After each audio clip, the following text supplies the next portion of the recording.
Hi everyone, this is Jason Zach from Nathaniel School of Music. I'm excited to announce a 5-part series on home recording, or you can call it Music Production 101. Basically, the goal for me is to give you all the steps that we'll need, all the way from creation, composition of your scratch idea, all the way to the final mix and master. Then we look at all the equipment that you'll need for your home studio. Also, reality check in terms of should I buy a condenser mic or a dynamic mic, or should I spend on a room first and then the equipment, or can it kind of come in through the process as we deal with it. Then we'll also be looking at the signal flow for an audio based recording.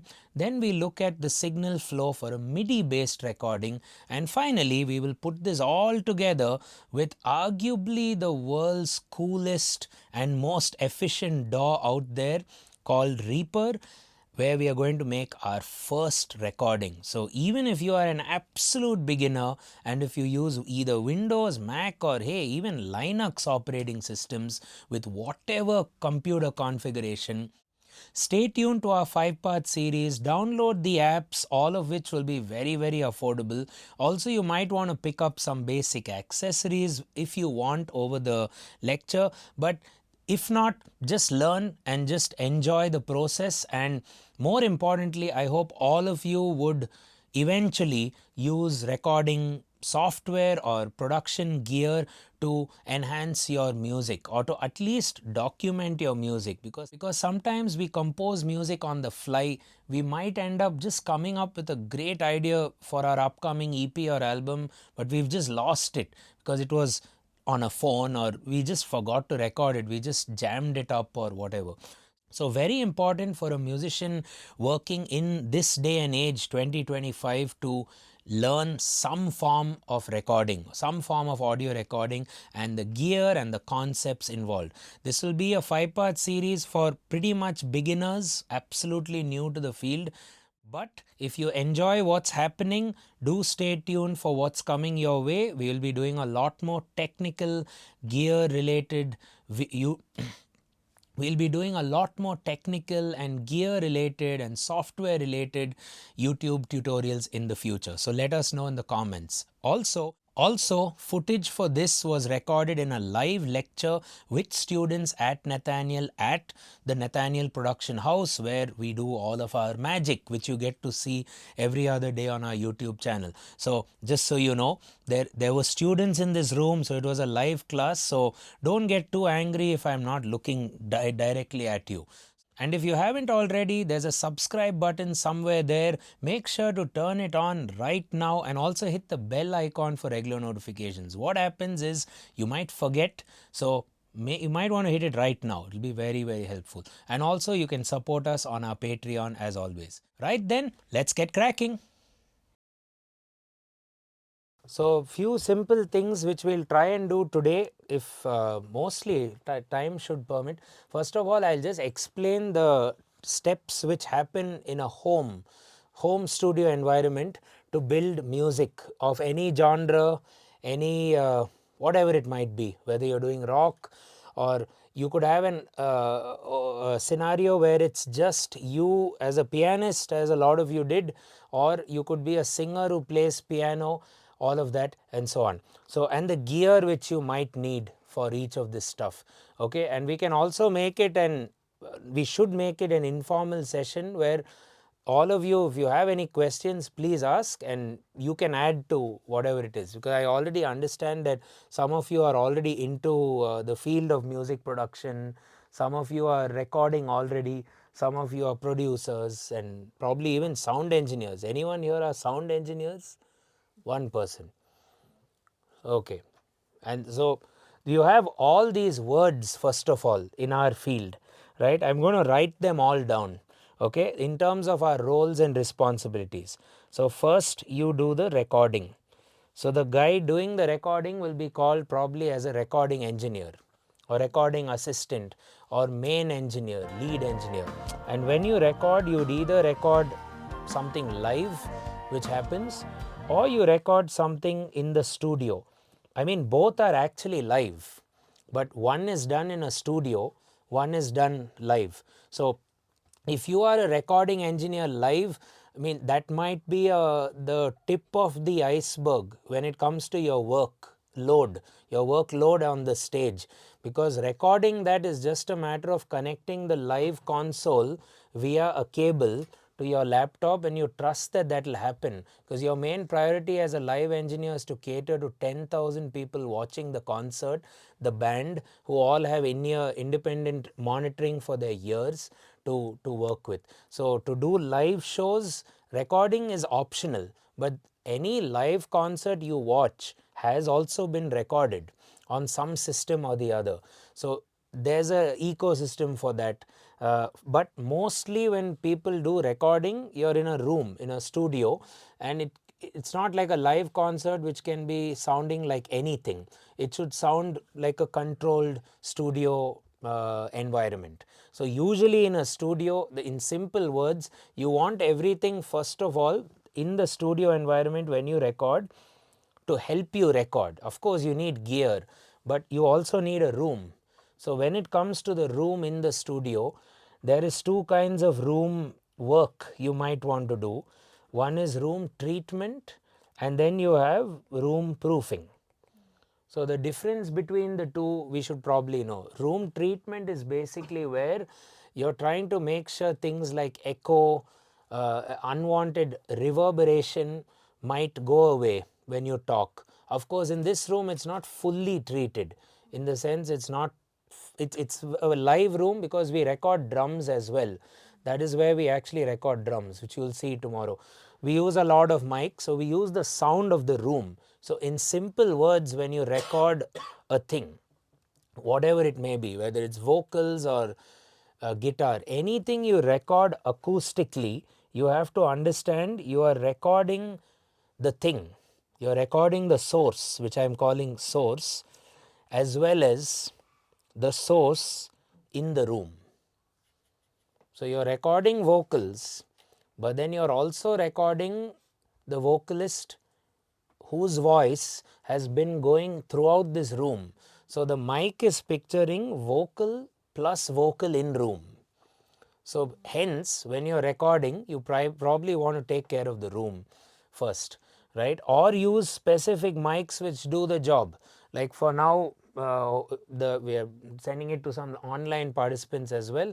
So hopefully they can hear me because of this mic, right? This mic is engineered a certain way to pick up only whatever I am talking and not the others. While you need some mics which pick up the whole room. And then there's a huge spectrum of mics within that. Then you have mics which are there for kick drums only. Then you have mics which are there for snare drums. Well, most of the time. You'll have mics which are literally for a violin. Not only because it's great for violin, but because it comes with a clamp for a violin. You need a proper clamp. You'll also have mics for a trumpet. You'll have mics for a harmonica. You'll have mics for miking a harmonica to play blues on it. So it's all there, right? So before you get into that, you might want to check the room that you work with, and to keep things simple, proofing is another thing. The problem with proofing, so in my case, in our studio, we are in an apartment. Now with proofing, sound can travel, number one, through air. Number two, through surfaces.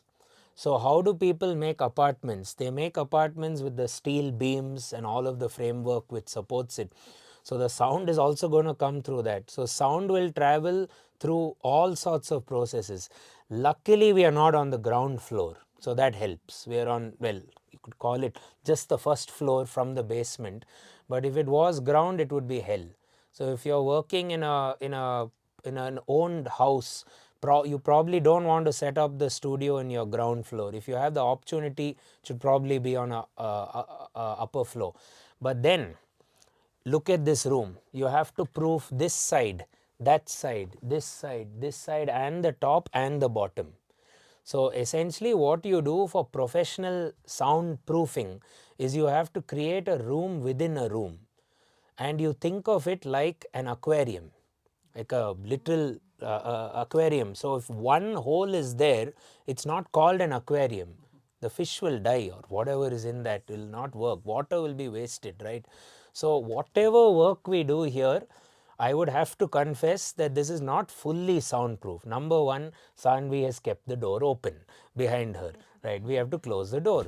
And all of these things, AC has to be on because we are all in a room. So usually when we record, we'll have to put off the AC, we'll have to stop clicking cameras. All of this stuff has to be part of proofing. Like in the room, what happens? Is there any noise in the room? And is there any other noise coming in? Now, can you fight proofing? You can only fight it with your mics. You can fight it with the kinds of mics you use. You cannot fight it after the recording. Yes, we have AI noise suppressor tools out there, but they are marketed just to sell. Deep down, garbage in, garbage out, as they say with computers. So you need a good recording in the beginning, and you can make it only better. You either retain it, pass it by, or hopefully you make it better.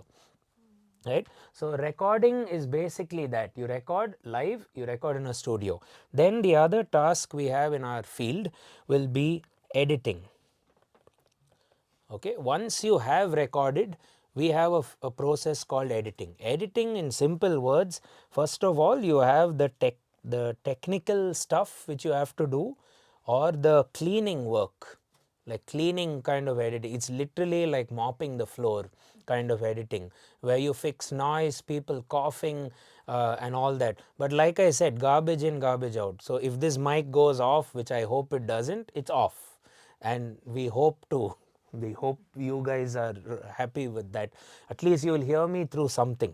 Okay. So editing, you focus on it first of all from a technical perspective, how to clean a recording, and then also we do editing from a creative perspective, from a musical perspective, musical editing.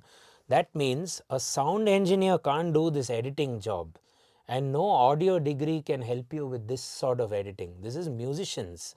So a singer could be singing an intended note. It could be she's supposed to sing G, but then she sings G sharp.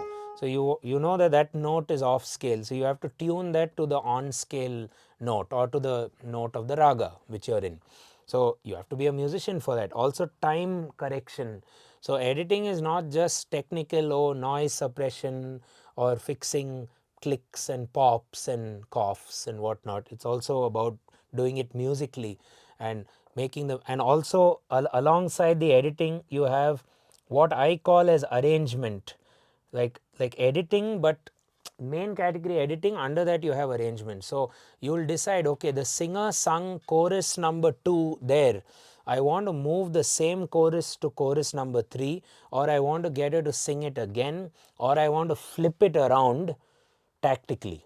So this in the editing and the recording world, back in the day, recording was easily done on analog consoles and stored to disk, stored to tape, as you could call it. It is still there. Now everything has moved to softwares.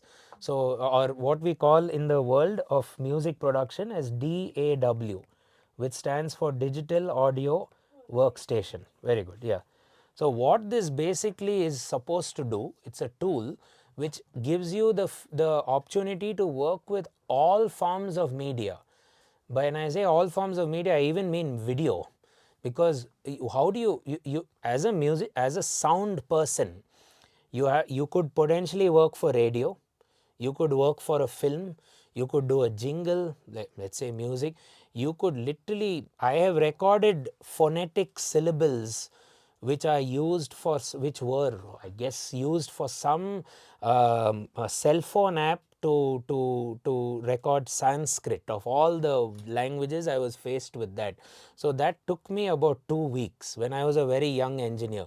So then we had to do file formats, because they are putting it on on a mobile app. So the file format of how I record and how I export was important. So every job as a audio engineer is not necessarily musical. It need not be, well, so creative. But what I have learned over the years is, when I do the more technical work, like recording some Sanskrit phonetic vocabulary, it has helped me be a better musician because I am a lot more faster. I focus more on the music. I focus more, and also you never know, when you work with people who are not even in your field, maybe you become a better communicator. By better communicator, I mean a more professional communicator. You know, even the back then we would use emails to close all deals. So now emails are not so much there, but writing a good email is what I learned when I would do all these sorts of work, right? And also in a studio, even though we have a DAW, I call a studio like a very cushion or a bedroom kind of environment for music making, because you can fail. In a studio, your computer could hang, crash, shut down, right? You could do a wrong take, could make a mistake. That's fine. But in live, you don't get that chance. You have one chance to make it work. So we have to appreciate what the live sound engineers do too, and more importantly than us, because they have the job of sorting out stuff at the spur of the moment. So they can't, the volume button is there, right? Someone says, I can't hear the singer. Immediately your instinct is go and like crank up that level. You crank it up a little bit more, or you crank it even more, two problems will happen. One is it will become too loud, and it will be loud for that song. One more song is coming. Then it could be loud for the section of that song. So it's an absolute, the guy has to know the song also, and tactically reduce it or increase the volume during the performance. Some songs need different reverb, some songs need different compression. We'll cover those things today, right? So the live sound engineer, you should wear those hats sometime at all, sometime in your career. I've always found by doing live sound, I become a bit more street smart with my work. Like I had to do my first, when I bought my first sound console, live sound console, it's called a Behringer X32. Some of you guys will know. It came newly, and you know, you're very protective about it. And guess what the first show was? Kantirva Stadium, for runners, for 4,000 runners in Kantirva Stadium, and there was no power backup. So we had to get our own generator, and then sound was ready, band was there, and then a storm broke loose, right? And then luckily there was some shamiana, and that water was also falling, so we had to find a way. And it's a new console, so I don't have a flight case yet. I thought I'll buy the flight case anyway. This run is in the morning in sunlight, and then yeah, all this happened.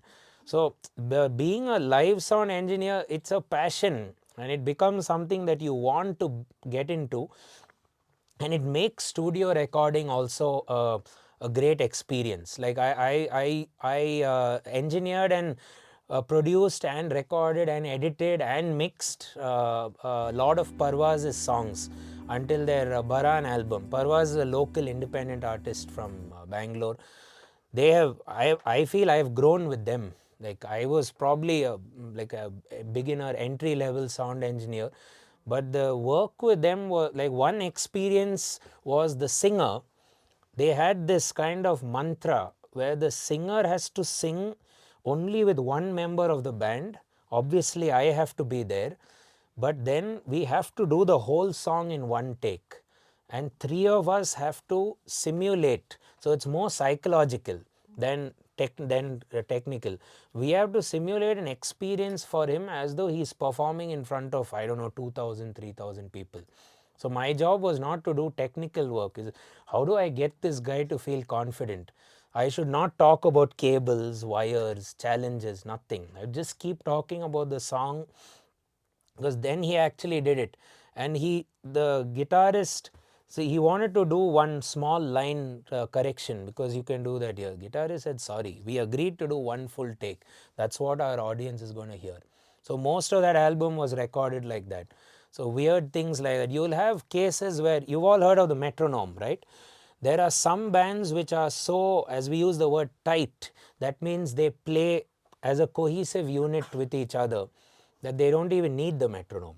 And you would need to learn how to record with metronome, without metronome. For classical musicians, generally we prefer without. That will sound better. But for a rock band, you might want the metronome. Okay, so you have editing. This is the world of, we are getting into the world of production. Then we have the job of mixing. Okay, mixing, I am sure a lot of you have heard of this word. It's a common word. It's unique to our field because editing is also there for video and design and animation and all that. Mixing is a very unique, like we use it. The way I look at mixing, it's more like you are the cook of the song and your raw ingredients are the perfectly recorded guitar take, which is basically fresh chicken, and the vocal is the vegetable or the dal, and you just put it together and cook it. So you are the cook. So you are the this guy is the most powerful guy out in that song, and very few people know this. You know, they treat the mix engineer sometimes as, okay, he just has to just, you know, fix a little bit of, like, just add some polish here and there, cut it, this screw is loose, you know, fix it like that. This is the chef, this is the little cook. So to learn mixing, what we have to do is we have to first listen to a lot of songs. We should know the genre we are working in, and we have to know the tools of the trade. That would be our software. So to edit, you have to really know the software. To record, you have to really know. But to mix also, you have to know the software in different ways to do each thing. So mixing, what you generally need to figure out would be equalization. You will have to figure out compression, and then you have something called as reverb, or if you go forward, you have things like special effects like delay, chorus, echo, flanger, phaser, wah-wah, and whatnot. So mixing has a lot of fun work. Now the problem which we might face is we feel that mixing can solve everything. It works like this, right? Recording, editing, mixing, and then it goes into the final stage of mastering, and then it goes. So now before this and after this, I guess you all know, I don't have to speak about this. It goes into the publishing, promoting, marketing, uploading, syncing with video, shooting video if you haven't shot it. So I'm not going to deal with all that. I'm just writing the blanket word publishing. And prior to that, of course, one might argue the most important is what would be the composition of your song plus the arrangement of the song.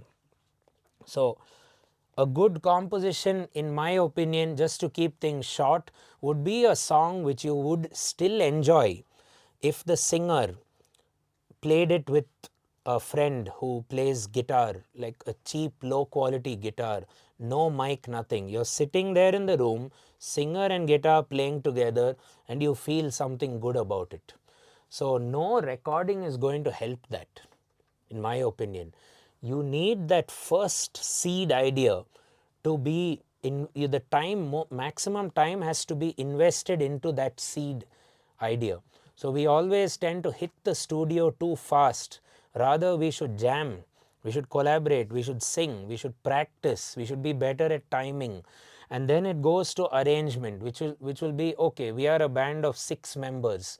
The drummer shouldn't play too many drum rolls here and there. The bassist shouldn't fill too much. When to fill? If I fill here, then you don't fill, only I'll fill. And then when she starts filling there, we'll be quiet. We'll just kind of hold the A minor chord or whatever it may be. So that has to be set in place. So a good arrangement is good preparation, and it's a democracy. Like everyone have their own opinions. And this works even more importantly for, let's say, other groups like a choir or a singing group. I'm not only talking rock band. So a choir or an a cappella group, okay, who are the people whose vocal textures are like this? They should sing that part because they add more justice to that part for that song, for that requirement. For another song, their roles might change. So we all wear a hat. We all follow a role as artists. So when you compose, you're always thinking deep down. First of all, this song is for myself. It's a selfish thing to say, but it has to be selfish if you want to make music. So this song is making me feel good. it's making me enjoy, it's giving me a smile, or it's getting me off a bad day. While then you have the hope to catch other people who will get into your net, who might share the same opinion or the same feelings as you. So capturing other people's attention is a hope. It's not a guarantee, right? But you shouldn't. So what I'm also saying is more a self-doubt problem in 2025, because we see a lot of music and we might see too many people who are better than us. But when you're making the song, the only thing that matters is you and your band and the welfare of y'all mentally. Right, then you think, okay, we have a product, how can it be better? We could arrange it. One decision to arrange would be, let's get a violinist to collaborate with us, or let's get a sitar player to add an Indian vibe, or let's get a choir, or let's learn a software and do something electronically perhaps. Let's then look at recording. Can we afford recording? Number one, let's do it ourselves. Why not? Let's check. They take this as an opportunity. Get a whatever sound card, this, that, and have some fun. You can do that. Then you end up going through this full rabbit hole. It goes on and on, right? So this is basically where I am as an artist. I started as a musician for about a decade. Then I luckily became an audio teacher of all the problems that hit me after engineering.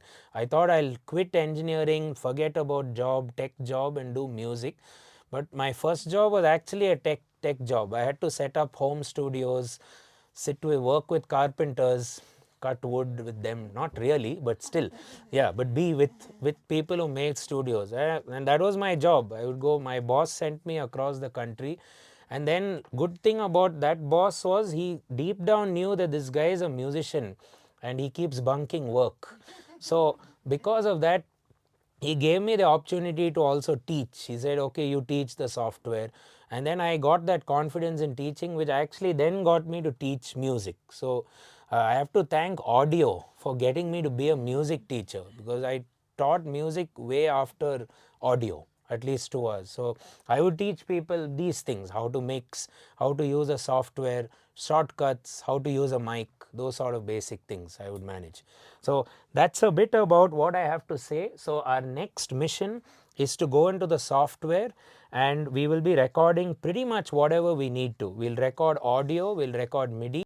So these were the steps for the entire music production process, or the way to achieve your first home recording, all the way from creation of the idea to arrangement to all the way till mastering. Now we head over to part 2, which is about how to set up equipment and how to get a studio in place.